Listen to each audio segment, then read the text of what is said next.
In this tutorial, I'll show how to make a fan spline template for video-based ultrasound data. So if we right-click on the ultrasound display, I'm going to edit splines and click on the splines tab. We want to create a new spline, click on the new spline button. We want to create tongue, roof and min-tongue fan splines. Now, in the previous tutorial, we created a fan for this particular data set called My Fan Setup, so we'll select that. And we can see the fan appears with the three splines already in default positions. So we want to adjust those positions. We have the tongue selected, and just draw the rough position of the tongue. Okay, select the roof spline and bring that roof spline. This is the maximum extent that the tongue tracking algorithm will search for legitimate tongue surface contour. You can use this to exclude bright points, artifacts in the display that appear above the genuine tongue surface.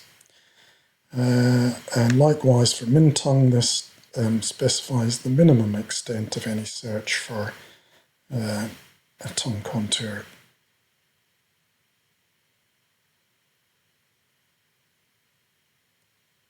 Okay, and once we've put in these approximations, we can move through the recording just to see where the tongue surface actually lies.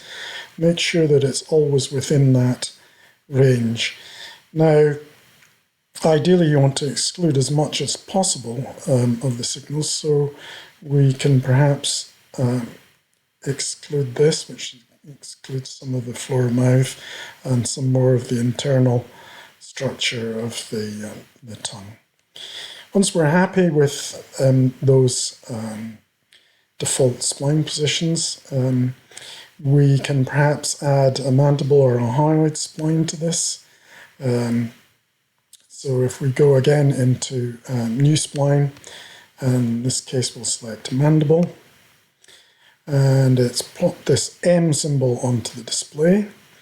We can click and drag that mandible to closer to where the mandible actually should be. We're looking for the base of the mandible shadow, roughly here.